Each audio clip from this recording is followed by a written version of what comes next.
Hello everyone. जो हम लोग है chapter number 9 mechanical properties of solids के क्वेश्चन एग्जाम्पल्स के सॉल्यूशन देख रहे थे लास्ट लेक्चर तक के। तो इस चैप्टर में हमारे अभी तक के 2 लेक्चर हो चुके हैं। आज हमारा जो है लेक्चर नंबर 3 है, जिसमें हम लोग क्या कर रहे हैं, एग्जाम्पल्स में जो क्वेश्चन है उनके सारे सॉल्यूशन देख रहे हैं और उनमें कौन से कॉन्सेप्ट और जो फॉर्मूले यूज हो रहे हैं उसके बारे में जान रहे हैं। ठीक है, तो चलिए स्टार्ट करते हैं मैं पहले इंट्रोडक्शन से। तो hello again, my name is Vaibhav Tiwari, I am from triple I T three city and I am an undergraduate student of second year and my branch is computer science। तो चलिए start करते हैं आज का lecture. Lecture number 1 और 2 में क्या किया था हम लोगों ने, जो MCQ 1 है वो फिनिश कर लिया था। उसके बाद हम लोग MCQ 2 पे आए थे, तो वो भी हमारा फिनिश हो गया था। फिर उसके बाद वेरी शॉर्ट आंसर किए थे, फिर वो भी हमारे फिनिश हो गए थे। फिर हम लोग ने शॉर्ट आंसर स्टार्ट किया था लास्ट लेक्चर में, वो भी फिनिश हो गया था। और लॉन्ग के हम लोग ने क्वेश्चन नंबर 24 और 25 और 26, ये हम लोगों ने 3 क्वेश्चन फिनिश कर लिए थे। तो आज का हमारा क्या टारगेट रहेगा कि जो लॉन्ग आंसर है इनको फिनिश करना है। तो हम लोग ने जो लास्ट लेक्चर है तब तक ये क्या देखा कि शॉर्ट आंसर तक के तो सारे जो प्रॉब्लम्स है क्वेश्चन नंबर 23 तक के सारे प्रॉब्लम एकदम इजी थे। और सारे क्या एकदम फॉर्मूले बेस्ड थे, कुछ गिने चुने फॉर्मूले थे जो हम बार बार यूज कर रहे थे। जैसे यंग्स मॉड्यूलस का फॉर्मूला था, बल्क मॉड्यूलस का फॉर्मूला था, और फिर जो अपना ये यंग्स मॉड्यूलस था वो क्या था अपना स्ट्रेस अपॉन स्ट्रेन। तो ये सब इसके बेसिक फॉर्मूला। स्ट्रेस भी कितने 2-3 प्रकार के थे, टेंजेंशियल, शियर, तो ये सब के आपको फिर फॉर्मूले पता रहना चाहिए, बाकी सारे हिसाब से हो जाएंगे। फिर उसके बाद क्या था, हम लोग ने जब लॉन्ग आंसर पे जंप किया था तो ये जो कॉन्सेप्ट तो सेम ही थे कि फॉर्मूले भी सेम ही लग रहे थे, ये जो बेसिक वाले फॉर्मूले।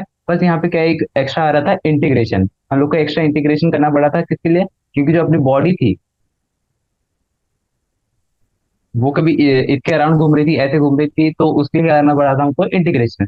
जैसे हमने लास्ट क्वेश्चन देखा था, क्वेश्चन नंबर 26, तो इसमें हमें क्या देखा था, इस टाइप की एक रॉड दिखी थी। पहले हम लोगों ने क्या किया था, उसको यहाँ से यहाँ तक इंटीग्रेट कर लिया था ताकि इसमें डेल्टा एल आ जाए, मतलब एक्सपांशन। फिर हमने उसको मल्टीप्लाई बाय 2 कर दिया था ताकि हमको पूरा एक्सपांशन मिल जाए। तो यही सब हम लोगों ने लास्ट लेक्चर तक के किया था। तो चलिए स्टार्ट करते हैं क्वेश्चन नंबर 27। आज का लेक्चर 27 से स्टार्ट करते हैं क्वेश्चन नंबर। तो हेडिंग डाल लेते हैं क्वेश्चन नंबर 27। तो क्वेश्चन नंबर 27 बोल रहा है, an equilateral triangle ABC is formed of 2 copper rods AB and BC and 1 aluminium rod. तो देखिए एक रॉड ऐसी है अपनी, एक रॉड ऐसी है, थोड़ी नॉन यूनिफॉर्म बन गई, बाकी ठीक है। और ये रहा अपना तीसरी रॉड। तो ये जो 2 रॉड है, चलो नाम दे देते AB और ये C। तो ये क्या बोल रहा है कि AB और BC जो है, AB और BC ये क्या है, कॉपर रॉड्स है। और ये वाली जो है एल्यूमिनियम रॉड। इतना पता है अपने को। ट्राइंगल जो अपना इक्विलेटरल ट्राइंगल है, मतलब तीनों की लेंथ क्या होगी, L। फिर क्या हो रहा है, is it is heated in such a way that temperature of each rod increases by delta T. फिर हम लोग क्या करें, ये जो सिस्टम है मतलब ट्राइंगल इक्विलेटरल ट्राइंगल, इसको हम लोगों ने हीट किया और इसका टेम्परेचर डेल्टा टी इंक्रीज कर दिया। पहले इसका टेम्परेचर कुछ टी था, फिर उसका टेम्परेचर हो गया होगा T प्लस डेल्टा टी। तो चेंज कितना है अपना डेल्टा टी का। फिर क्या बोल रहा है, find change in angle ABC. तो बोल रहा है कि हम लोग हीट करेंगे, तो अपने को पता है कि हीट करने में क्या आता है, एक्सपांशन आता है। ठीक है, तो एक्सपांशन होगा, ये वाली रॉड भी लंबी होगी, ये वाली रॉड भी लंबी होगी और ये वाली रॉड भी लंबी होगी। तो ये बोल रहा है कि जब हम हीट करेंगे तो ये वाला ट्राइंगल कैसे हो जाएगा, कुछ ऐसे नॉन यूनिफॉर्म हो जाएगा, मतलब ऐसे कुछ कुछ हो जाएगा। फिर बोल रहा है कि बाद में जब हीट करने के बाद जो एंगल बनेगा इनके बीच में, वो अपने को पता करना है। तो यहाँ पे कुछ कुछ अपने को गिवन है। Coefficient of linear expansion of Cu is alpha 1, coefficient of linear expansion of aluminium is alpha 2। तो अपने को लीनियर एक्सपांशन का कोफिशिएंट गिवन है अल्फा 1 और अल्फा 2। ये है एल्यूमिनियम के लिए और ये है कॉपर के लिए। तो अपने को पता है कि हीटिंग हो रही है यहाँ पे, हीटिंग हो रही है, तो हीटिंग के लिए अपने पास एक ही फॉर्मूला है। और फॉर्मूला क्या है, इधर लिख देते हैं। तो अपने को पता है कि L is equal to, sorry, L new, मतलब जो ओवरऑल एक्सपांड करेगी रॉड उसकी लेंथ हो जाएगी L new is equal to L1 + alpha delta t. ये अपना एक फॉर्मूला है, सिर्फ एकमात्र फॉर्मूला है जो कि हीट को मतलब अपने अंदर लेता है। तो ये वाला फॉर्मूला का हम लोग यूज करने वाले हैं। इतनी तो बेसिक अंडरस्टैंडिंग हो ही जानी चाहिए। ओके, सो अभी क्या होगा, जब इक्विलेटरल ट्रायंगल था सबके बीच में एंगल कितना रहा होगा, cos theta is equal to 60 degree. तो अब मान लेते हैं कि जो अपनी ए बी रॉड थी, ये वाली रॉड, ये कितना एक्सपांड करेगी?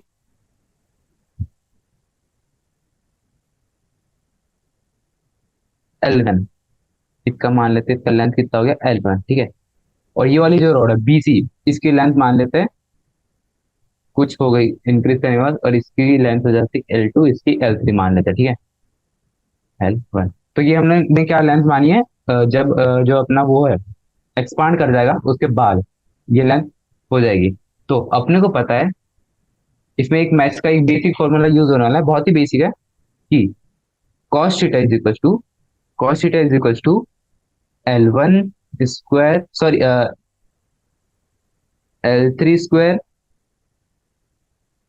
Plus L1 square minus of L2 square, ठीक है। अपॉन में आ जाता है 2 L3 L1। तो हम लोग ने क्या किया, ये जो cos थीटा है, ये हम लोग ने कहाँ से लाया? ट्रायंगल की एक प्रॉपर्टी होती है, जो ये जो एंगल है cos थीटा, कौन सा, यहाँ पे हम लोगों ने कौन सी लाइन दी है? L2 के सामने वाला एंगल, मतलब ये वाला एंगल की बात कर रहे हैं अभी हम लोग, ठीक है। तो ये वाला एंगल का cos थीटा क्या होता है? ये होता है, ये आपको पता रहना चाहिए, मैथ्स का बेसिक फॉर्मूला है ये तो इसको जब हम इसको थोड़ा बहुत सॉल्व करते हैं, तो क्या आता है? इसको हम लोग 2 L3 L1 cos theta is equal to L3 का स्क्वायर प्लस L1 का स्क्वायर माइनस L2 का स्क्वायर। इतना समझ आता है? अब हम लोग क्या करेंगे, इसको करेंगे डिफरेंशिएट। तो जब हम इसको डिफरेंशिएट करेंगे, तो अपने पास आ जाएगा 2D, सॉरी, 2 आ जाएगा, ये L3 आ जाएगा, ये आ जाएगा DL1।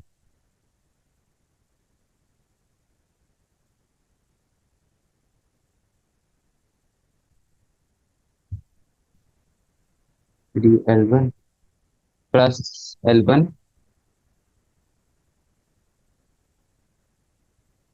DL3, ये मल्टीप्लाई बाय 2 था, और फिर आ जाएगा अपना cos theta minus of 2 L1 L3 sine theta D theta, ठीक है। तो हम लोगों ने क्या किया, इस टाइम इस तरफ की जो टर्म थी, इसको हम लोगों ने क्या किया? डिफरेंशिएट। तो पहले हम लोग ने इसको डिफरेंशिएट कर दिया, फिर हम लोग ने ये वाले पार्ट को, मतलब कुल मिला के मल्टीप्लीकेशन रूल लगाया। तो ये तो अभी तक सब कुछ इजी इजी चल रहा है, तो चलिए आगे चलते हैं। फिर इसको हम लोग थोड़ा सिंप्लीफाई करके लिखेंगे, तो ये हो जाएगा 2 L3 DL3 plus 2 L1 DL3 plus of 2 L1 A1 plus L2, sorry alpha होना चाहिए अल्फा 1, और ये होना चाहिए अल्फा, ठीक है।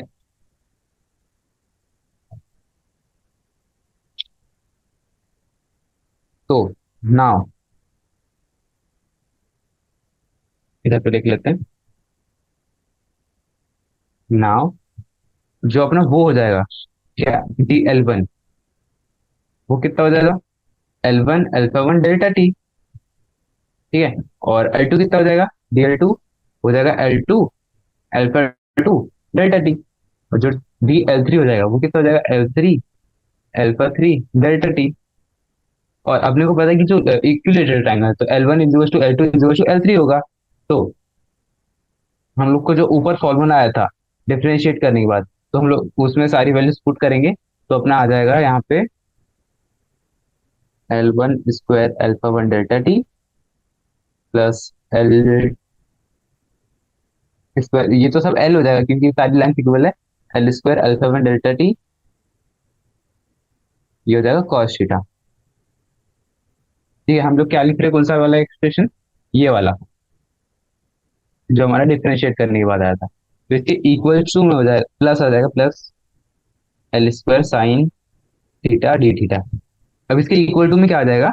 L square alpha one delta T plus L square alpha one delta T minus of L square alpha two delta T. तो जब हम इसको फर्दर सिंप्लीफाई करेंगे तो अपने पास एंड में जो रिजल्ट आने वाला है वो आएगा sine theta D theta two alpha one delta T one minus cos theta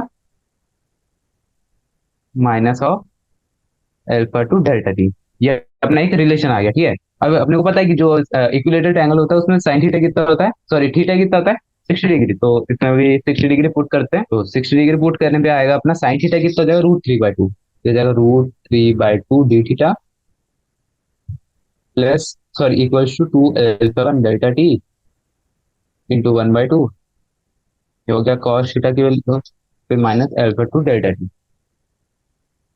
हाँ, तो यहाँ तक क्या अभी सब कुछ सिंपल चलता है। तो इस इक्वल्स टू हम लोग यहाँ से क्या अल्फा मतलब डेल्टा टी कॉमन निकाल सकते हैं। यहाँ से डेल्टा टी कॉमन आ जाएगा और ये 2 से 2 कैंसिल भी हो जाएगा। डेल्टा टी आ जाएगा alpha one plus alpha two. इस साइड क्या आ जाएगा, √3/2 डी थीटा, ठीक है। तो अब जो डी थीटा आ जाएगा वो कितना आ जाएगा, 2 alpha 1 minus alpha two delta T upon √3। तो ये जो अपना रिलेशन है ये क्या हो रहा है, जब हम डेल्टा टी टेम्परेचर इंक्रीज करेंगे तो उसमें इतना एंगल का चेंज आएगा, ठीक है। तो ये अपना जो क्वेश्चन नंबर 27 है ये सॉल्व होता है कि कितना जो एंगल चेंज होगा वो, तो ये डी थीटा अपना। ओके, तो अब चलते हैं नेक्स्ट वाले क्वेश्चन पे। Question number 27। ओके, तो ये हमारा क्वेश्चन नंबर सॉरी ये क्वेश्चन नंबर 27 सॉल्व किया। अब चलते हैं अपने क्वेश्चन नंबर 28 पर।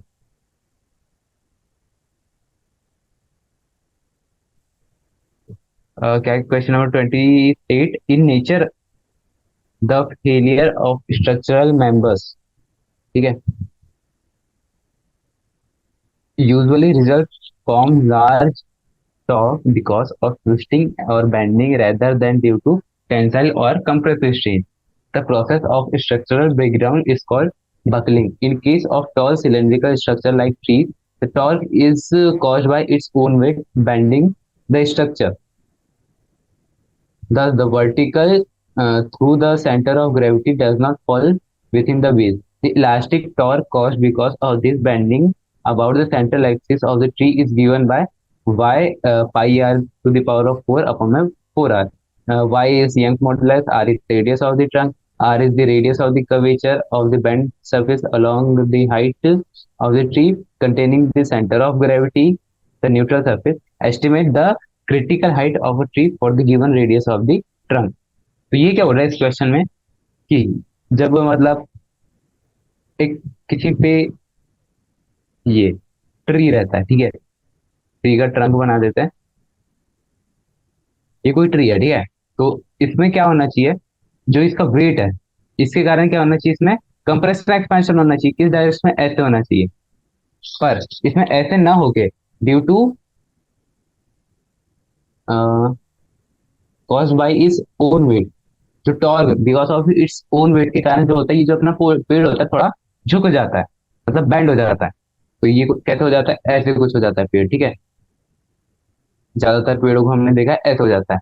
तो ये हो रहा है कि इसके कारण जो टॉर्क पैदा होता है, elastic torque caused because of this bending about the central axis of the tree is given by this. तो अपने को इलास्टिक टॉर्क का फॉर्मूला गिवन है, is equal to Young's modulus pi r to the power of 4। ये r क्या है, radius of this trunk, ठीक है, अपॉन में 4r, और r क्या है, रेडियस ऑफ कर्वेचर, मतलब ये रेडियस, ठीक है। तो ये बोल रहा है कि अपने को निकालना क्या है, हाइट निकालनी, इसकी क्रिटिकल हाइट इस रेडियस के लिए फॉर आर, दिस आर। तो हाइट निकालनी है, तो इसमें जो है एक्सपेंशन वाले थोड़े बहुत फॉर्मूले लगेंगे। तो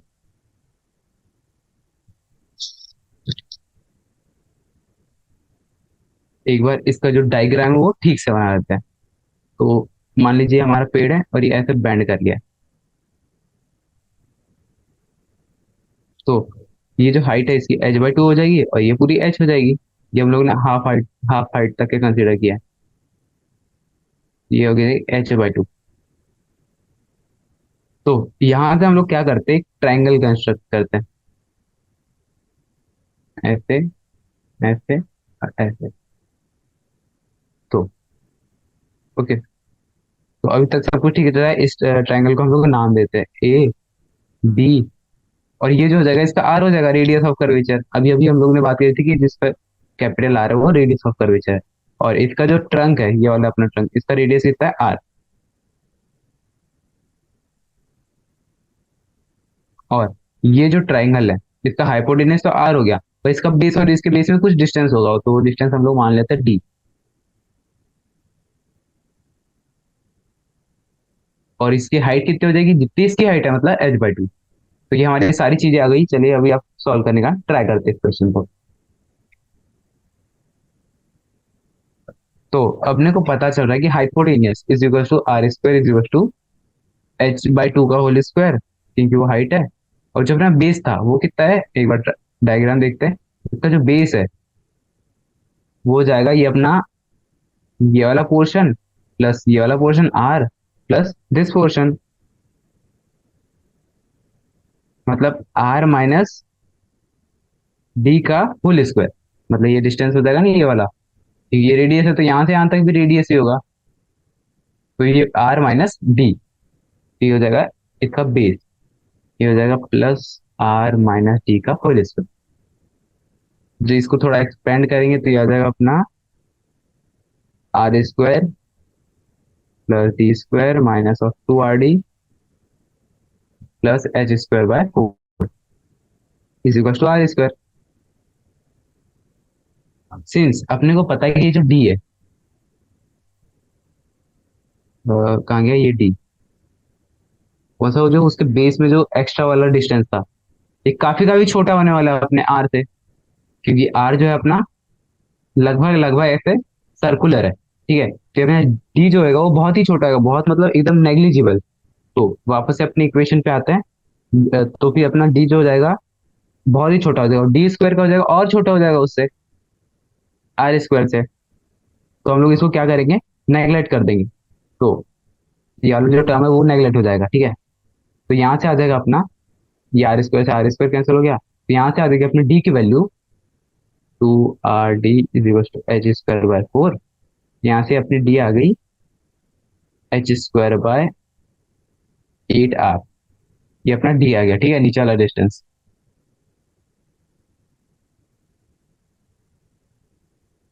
चलो अब क्या कंसीडर करेंगे इसका, मास।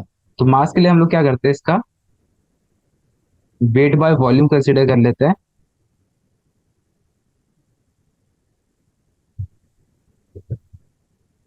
अपने ट्री का omega,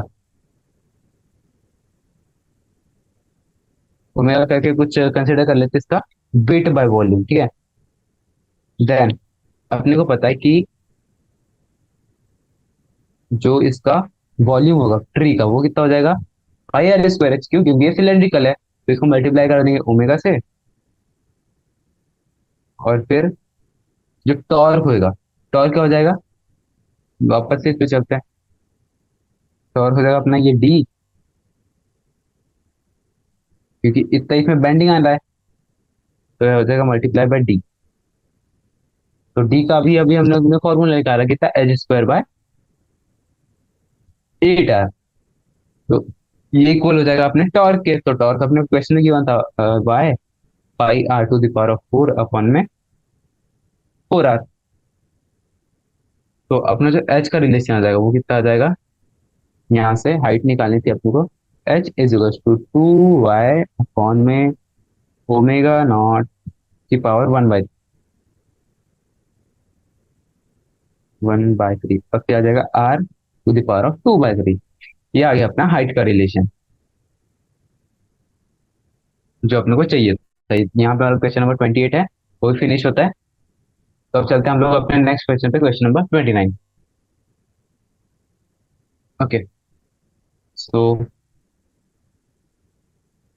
question number 29। A stone of mass m is tied to an elastic string of negligible mass. तो एक अपनी ऐसी कोई रस्सी है, उससे अपन लोगों ने m मास का ऑब्जेक्ट ऐसे बांध दिया, और इसका जो स्ट्रिंग है इसका मास जो है नेग्लिजिबल है, एंड स्प्रिंग कांस्टेंट के, तो इसमें स्प्रिंग कांस्टेंट भी है कि, ठीक है, the unstretched length of the string is L, मतलब अनस्ट्रेच मतलब ऐसे जब नॉर्मल रखी हुई रहती है तो उसका लेंथ होता है L, and has negligible mass, ठीक है, and other end of the string is fixed to a nail at point P, तो ये अपना जो पॉइंट पी है, यहाँ पे जो अभी सब कुछ रिलैक्स है, मतलब ये जो रस्सी है बिल्कुल भी स्ट्रेच नहीं है। Initially the stone is at the same level as point P, तो ये जैसे कि मैंने डायग्राम बना लिया गलती से सही, तो ये डायग्राम सही है, ऐसे रखा हुआ है, ठीक है, अपना सब कुछ। फिर क्या किया हम लोग ने, the stone is dropped vertically from point P, तो हम लोग ने क्या किया था पहले, ये एक कील रखा था, फिर उससे अपनी रस्सी बंधी हुई थी, यहाँ से मास एम था, तो हम लोग ने क्या किया था, इसको होल्ड करके रखा था पहले।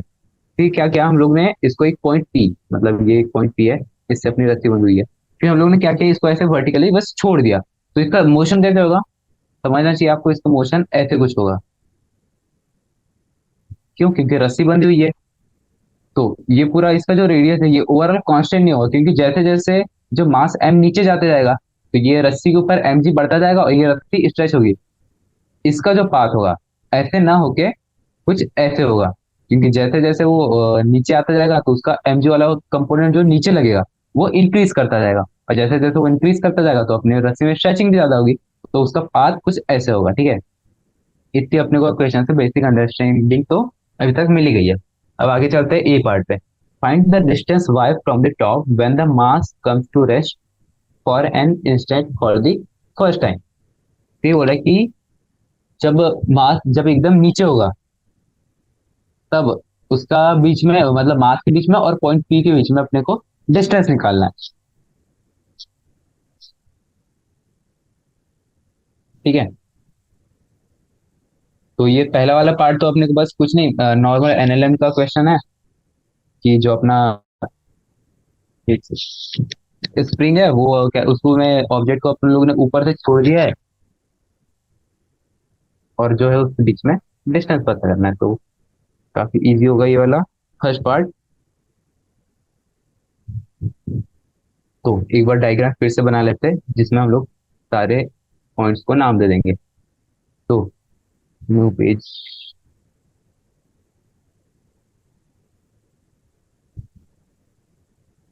Okay okay. तो ये हमारा पॉइंट पी है, जहां से हमने ये रस्सी बंधी हुई है, ये जो रस्सी होगी ये ऐसी होगी, ठीक है।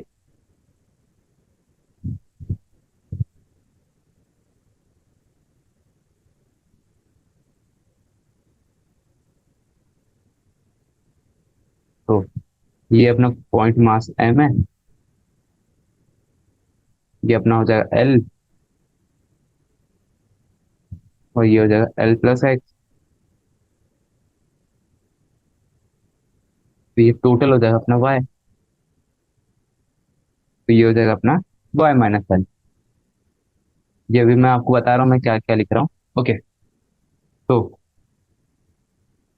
ओके, तो अपने ने क्या किया था, ये जो स्ट्रिंग है इसकी लेंथ तो एल है, ये ऐसे फ्री फॉल होता तो यहाँ तक की आती, बट ड्यू टू स्ट्रेचिंग ये इस पॉइंट तक आ गई, कहाँ तक के, इस पॉइंट तक के, वाई तक के। तो इसमें टोटल जो एलोंगेशन कितना हुआ है, वाई माइनस एल, तो हम लोग यहाँ पे क्या करेंगे, पहले तो एनर्जी कंजर्वेशन लगा देंगे, तो उससे हमारा ए वाला पार्ट हो तो इजीली आ जाएगा। तो एनर्जी कंजर्वेशन क्या बोलता है, एम जी वाई, मतलब कितना नीचे आया है, वाई नीचे आया ना, वो हाइट पहले कितनी थी, उसमें जीरो थी, पॉइंट पी के यहाँ पे था, अब वो नीचे आ गया तो उसमें कितना हो गया, m ji Y is equal to, जो उसका स्प्रिंग कांस्टेंट है उसका वर्क डन कितना हो जाएगा, हाफ के, पहले कितना था, वाई माइनस एल का होल स्क्वायर, मतलब टोटल स्ट्रेचिंग, ये आ गया कितना स्ट्रेच हुआ है। तो यहाँ से एनर्जी कंजर्वेशन वाले फॉर्मूले से अपना आ जाएगा यहाँ से, M ji Y is two half K Y square plus L square minus और two K, sorry two Y L, ठीक है। अब आगे चलते हैं, तो यहाँ से आ जाएगा, इसको फर्दर सॉल्व करेंगे तो अपना आ जाएगा के वाई स्क्वायर, ये वाला, minus of 2 KL plus mg into y plus KL square. ठीक है, ये अपना ओवरऑल रिलेशन आने वाला है जब हम इसको सिंप्लीफाई करेंगे। तो यहाँ से हम लोग क्या क्या निकालना है, ये y के दो रूट आएंगे। तो y के दो रूट क्या आएंगे, y is equal to minus of b, मतलब ये वाली टर्म क्या आ जाएगा, KL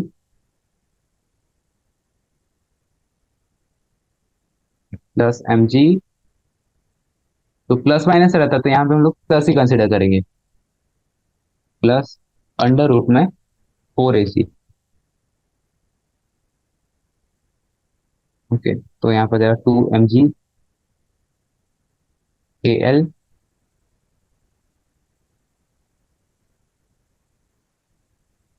और फिर आगे चले तो plus m square G square by के। ये आ गया अपना y। y मतलब क्या था, ये टोटल डिस्टेंस इसके बीच का, बॉल सॉरी मास और पॉइंट P के बीच का। तो ये अपना y आ गया। बस हम लोगों ने कुछ नहीं किया, एनर्जी कंजर्व किया। अब बी वाला पार्ट पढ़ते हैं।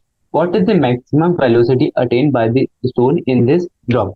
तो अपने को पता है कि मैक्सिमम वेलोसिटी कब अटेन करेगा, जब वो ऑब्जेक्ट यहाँ पर होगा तो उसकी वेलोसिटी इस डायरेक्शन में मैक्सिमम होगी। तो चलिए फिर से लगाते हैं यहाँ पे।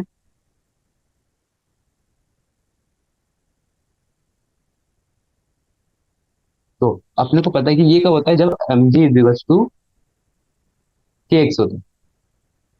ये ऊपर वाला फोर्स और नीचे वाला फोर्स जब इक्वल होता है, जब उसमें एक्सीलरेशन जीरो होता है, मतलब नीचे वाला फोर्स इज टू ऊपर वाला फोर्स, तब जाके उसकी वेलोसिटी इस डायरेक्शन में मैक्सिमम होती है।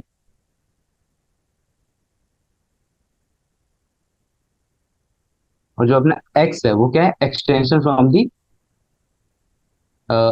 एक्सटेंशन है डेल्टा एल। एल नहीं है वो, डेल्टा एल है। तो चलिए फिर से अपना काइनेटिक एनर्जी पोटेंशियल एनर्जी वाला फॉर्मूला लगाते हैं, एनर्जी कंजर्वेशन वाला। ये हो जाएगा हाफ mv स्क्वायर, ये हो जाएगी अपनी काइनेटिक एनर्जी, ठीक है, plus half k x square. ये क्या आ गया अपना वाला, कहते हैं work done due to potential energy. और जो ऊपर से नीचे आने में जो एनर्जी का चेंज हुआ है वो हो जाएगा अपना mg L प्लस एक्स। जो एक्स नीचे आई है ना, तो यहाँ से हम जो एक्स आ जाएगा वो कितना आ जाएगा, mg/k इक्वल्स टू एक्स। तो अब जो एक्स है उसकी वैल्यू हम लोग यहाँ पे पुट कर देंगे। तो ये हो जाएगा mv स्क्वायर, इसमें मल्टीप्लाई बाय 2 कर देंगे तो हो जाएगा 2 mg L। ठीक है, और यहाँ पे आ जाएगा mg/x, और x की वैल्यू क्या थी, mg/k। तो mg से mg कैंसिल हो जाएगा तो बचेगा यहाँ पे बाई के।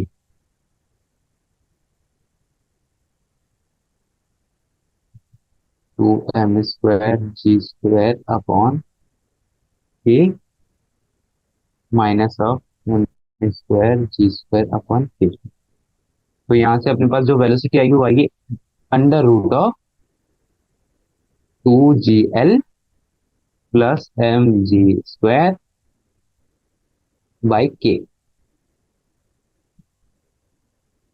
ओके, तो ये जो अपना वेलोसिटी, ये जो अभी दो प्रॉब्लम थी हमने ए और बी दोनों में एनर्जी कंजर्वेशन की और कुछ नहीं किया एक्स्ट्रा। तो अब चलते हैं अपने पार्ट नंबर 3 पे। पार्ट नंबर 3 क्या बोल रहा है, सी वाला। What shall be the nature of the motion after this stone has reach its lowest point. तो अब हम लोग ने शुरू में देखा था कि अपना पॉइंट पी से अपना ऑब्जेक्ट यहाँ था, तो इसका जो मोशन होना था ऐसे की जगह कुछ ऐसे हो रहा था। ठीक है, तो अब क्या होगा, जैसे जैसे ऊपर जाता जाएगा, मतलब यहाँ पे वेलोसिटी क्या होगी, इस तरफ मैक्सिमम होगी इस डायरेक्शन में, तो ये क्या होगा, ऑब्जेक्ट इस डायरेक्शन में जाएगा। बट जैसे जैसे इस डायरेक्शन में जाएगा तो इसको क्या करेगा, वो स्ट्रिंग ऊपर खींचेगी। क्योंकि उसका जो mg वाला कंपोनेंट जो नीचे लग रहा था, यहाँ पे मैक्सिमम था नीचे फोर्स, तो वो जो नीचे लगने वाला फोर्स धीरे धीरे कम होता जाएगा, कम होता जाएगा, कम होता जाएगा। तो स्ट्रिंग का जो इलेंगेशन है वो फिर से कम होता जाएगा। तो अपना जो पाथ होगा वो कुछ ऐसे हो जाएगा वापस से। तो ये हम लोग ने उसका पूरा पाथ ड्रॉ कर दिया। ये हो जाएगा उसका original path. Due to stretching, और जब स्ट्रेचिंग नहीं होती तो उसका पाथ कुछ ऐसे होता। ओके, तो ये हम लोगों ने निकाल लिया थेरेटिकली, सॉरी ऐसा मतलब सोच के। तो अब हम लोग को क्या करना है, इसका वो निकालना है, पाथ प्रूफ करना है। ओके, तो चलिए, mass X acceleration is equal to net force on the stone. ठीक है, मास इंटू एक्सेलरेशन क्या होता है, net force on the stone. तो अपने को पता है कि जो नीचे फोर्स लगने वाला है स्टोन के ऊपर, वो क्या होने वाला है, मतलब स्टोन के ऊपर ओवरऑल फोर्स कितना लगने वाला है हमेशा, एक फोर्स लगेगा mg, तो एक लगेगा स्ट्रेचिंग के कारण on the lowest point, k is to y minus L, इतनी स्ट्रेचिंग थी ना उसमें। और जो अपना ये आ जाएगा मास इंटू एक्सेलरेशन, कितना हो जाएगा, मास तो m हो जाएगा और एक्सेलरेशन क्या लिख देंगे आप लोग, d two y by D T square. Y का टू टाइम्स से डिफरेंशिएट करेंगे तो अपना एक्सेलरेशन आ जाता है।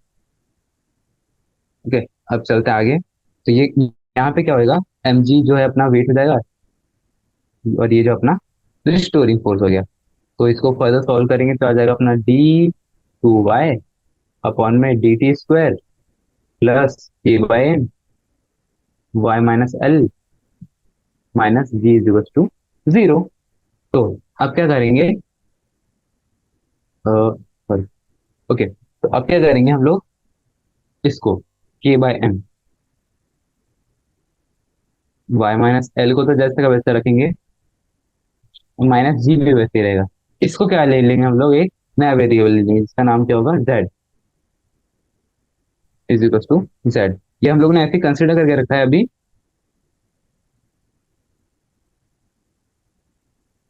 जेड नाम का कोई वेरिएबल। तो अभी क्या हो जाएगा, D Z by D T, इसको हम लोग फर्दर डिफ्रेंशिएट कर रहे हैं, ये हो जाएगा D Z by D T हो जाएगा अपना A by M D Y by D T. फिर बाकी सब तो कांस्टेंट है तो बाकी सब कट जाएंगे। तो यहाँ से क्या आएगा अपना d two Z upon D T square is equal to, मतलब डबल डिफ्रेंशिएट करेंगे तो आ जाएगा k by M D y square by d T square. ये अपना रिलेशन आ गया। तो ये अपने को ध्यान में रखना है क्योंकि अपन लोग ने जो जेड लिया था वो क्या था अपना, यही था d two y by D T square. तो ये हम लोग के पास क्या आ गया, एक रिलेशन आ गया अभी। तो ये जो अपनी इक्वेशन थी कौन सी, सबसे ऊपर वाली कौन सी, ये वाली, तो हम लोग इसको रीराइट करेंगे अपने उस फॉर्म में, जेड के फॉर्म में। तो ये जो अपनी इक्वेशन हो जाएगी, ये कितनी हो जाएगी,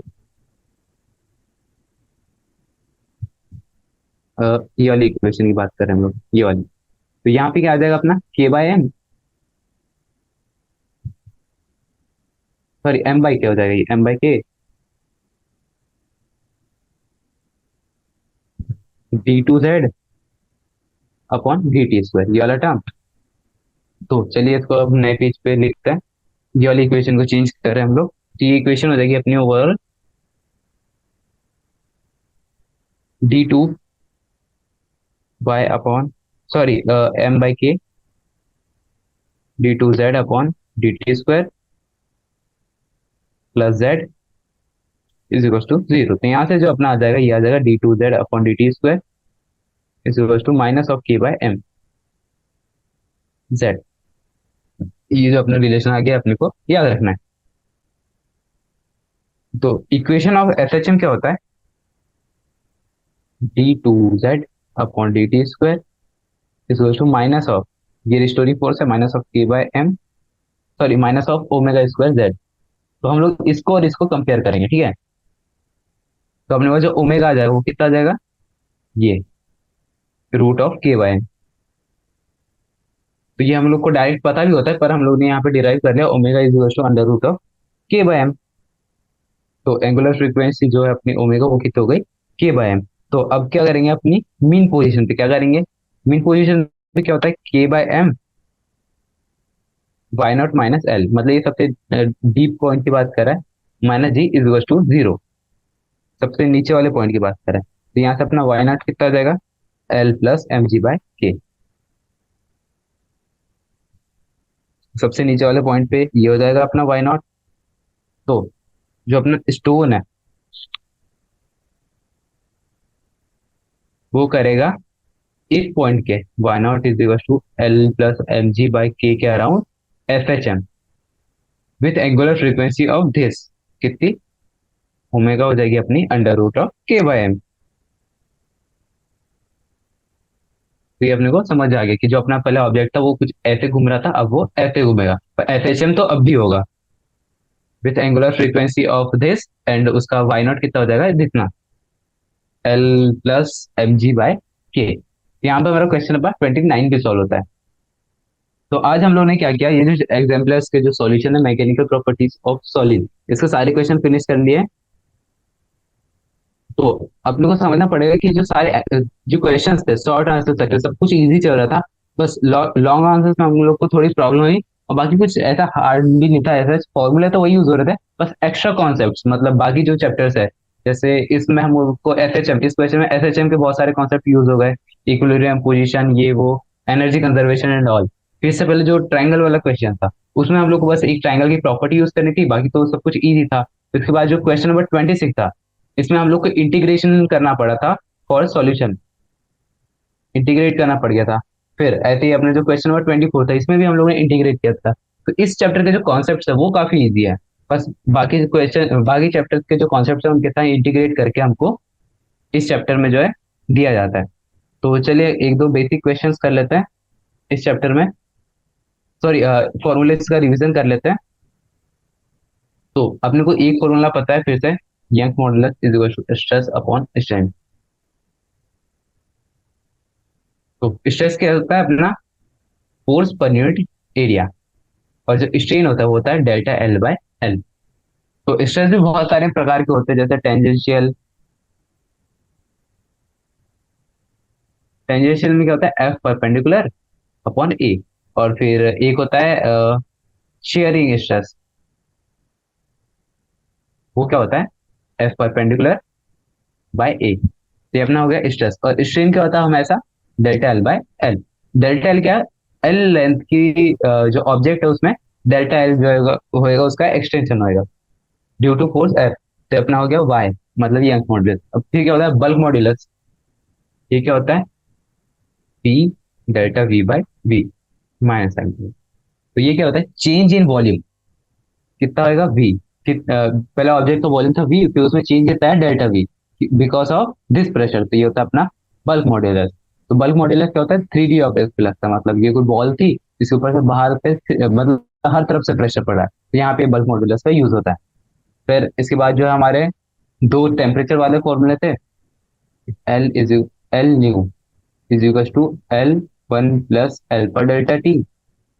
तो एल न्यू मतलब हो जाएगा अपना जो अर्थ की किसी रॉड को हम लोगों ने हीट किया है, ठीक है, इसको गर्म किया तो ये क्या है कि एक्सपैंड करी, तो एक्सपैंड करके जो इसकी टोटल लेंथ होगी वो अपनी एल न्यू हो जाएगी। तो इसमें एल न्यू आ जाएगा अपना L plus L alpha delta T. तो ये अपनी पुरानी वाली ओरिजिनल लेंथ और ये अपनी न्यू वाली लेंथ, तो जो अपना लेंथ में चेंज आ जाएगा वो कितना हो जाएगा delta L equal to L alpha delta T. इतना समझ आता है, जो अल्फा है वो अपना लीनियर कोफिशिएंट है, एक्सपांशन का लीनियर कोफिशिएंट। तो यहाँ से हम लोग का ये वाला फॉर्मूला भी क्लियर हो गया कि ऑब्जेक्ट को हीट करते हैं। तो इस चैप्टर में एक टाइप का क्वेश्चन है, मैं आपको क्वेश्चन एग्जैक्ट मुझे पता तो नहीं पर मैं उसका कॉन्सेप्ट समझा देता हूँ। उसमें क्या होता है, हम लोगों ने क्या किया, दो रॉड ली ऐसे,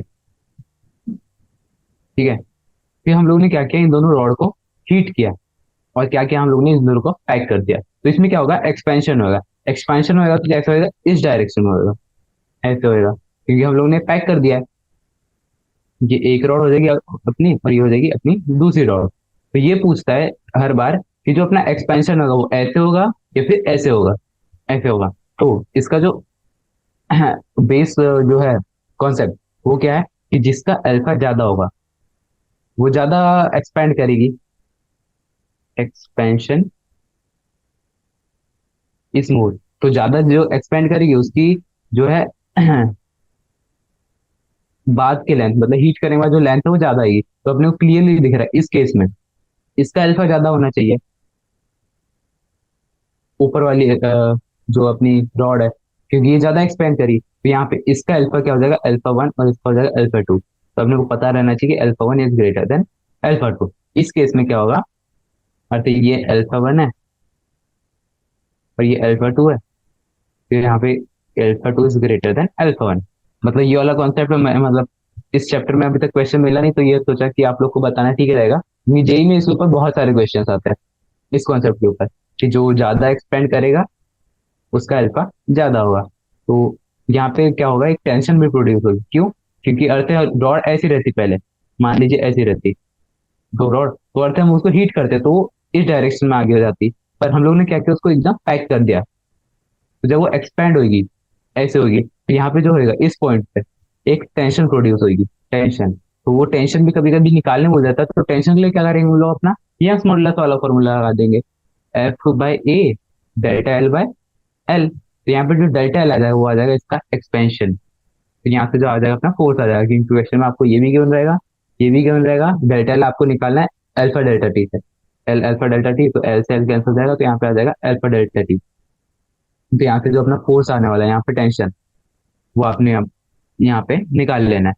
तो आज हम लोग ने काफी सारे क्वेश्चन सॉल्व किए, और ये जो एक्स्ट्रा फॉर्मूले वाले पोर्शन था ये भी हम लोगों ने देख लिया। और जो इस टाइप का क्वेश्चन जो रहता है ये कभी भी आएगा तो आपको सॉल्व करते बन जाना चाहिए। तो चलिए एवरीवन, और अगर से कोई कॉन्सेप्ट हो तो, एक क्वेश्चन था यहाँ पे